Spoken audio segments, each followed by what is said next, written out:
everyone said to me, why didn't your clients know this was too good to be true? And I'm convinced that right after Madoff confessed, SIPC figured out what its strategy was because they knew they didn't have enough money to cover this. And there was a history of people in Congress writing to the SEC and SIPC saying that SIPC is grossly underfunded, that it won't be able to handle a major liquidation, and something has to be done about it. And Wall Street never wanted to do anything about it because it was getting a product which was enabling them to generate billions of dollars in profits, and they weren't paying for it. Product being, you are insured, when indeed we're learning you are not. You are insured, sucker. Come in and give us your money, and we'll take care of it for you, up to $500,000. And then they weren't paying for the insurance, and then the insurance wasn't there.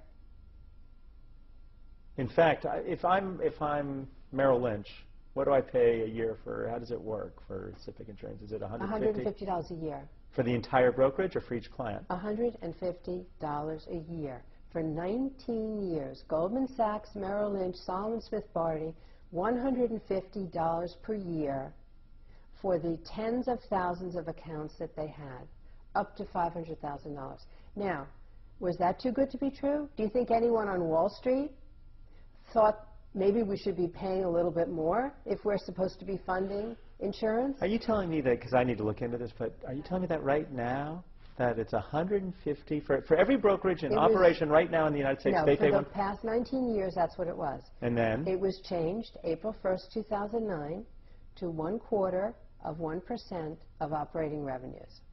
After the fact? After the fact. After 19 years with repeated warnings from the General Accounting Office, from Kanjorski, from different people in Congress, you're underfunded, you must address this, you won't be able to handle it. They're an FDIC Tier 1 capital problem if they were a bank. They'd be shut down. Absolutely. Absolutely. They would be insolvent. Absolutely. So there was a continuing fraud perpetrated on the American public. So when critics, and I hear it all the time, all these investors, it was too good to be true, what you're saying is, excuse me, Wall Street. Exactly. Exactly. You say it's a sham because for a couple reasons. One, they're changing the rules mid-game because the law says you can't change the definition of net equity when in fact they are. Right. And in order to rename, you know what the best analogy is? Let's say you have a house and you pay for homeowners insurance on a replacement basis. So your house is worth $2 million and you're paying insurance for replacement basis insurance. And then you have a total loss. And you go to the insurance company and they say, we're not paying $2 million because you bought that house in 1953 for $75,000 and that's all we're paying you. That's exactly what Irving Picard has done. He advertised, SIPC advertised, you have replacement insurance up to $500,000, and then all of a sudden, after the loss, they say, oh no, it's not replacement insurance, it's only your net investment, going back generations.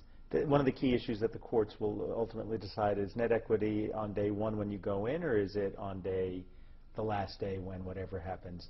The courts will have to decide whether when Congress passes a statute, it's enforceable, or whether the SEC can decide they don't want to enforce it. They want to change it. But from my simpleton understanding, what is being argued here is if I put $1 in 1970, and in 2009, when it collapses, it's worth $10. What is my equity, the 10 or the 1?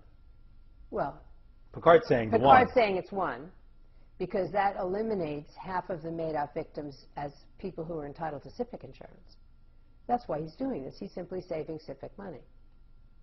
And it eliminates them because they've already withdrawn an amount greater to that initial investment. Exactly. And it's not even that they did. I have clients whose grandparents started an account. Let's say someone's grandfather put $500,000 into an account in 1970. And in 2003, that was $3 million, which would not be an extraordinary appreciation over that period of time. And let's say I inherited the account from my grandfather in 2003. It was $3 million. I took out $1.5 million to pay the estate taxes. And then from 2003 to 2008, the account went back up from $1.5 million to $2 million. I lose my $2 million.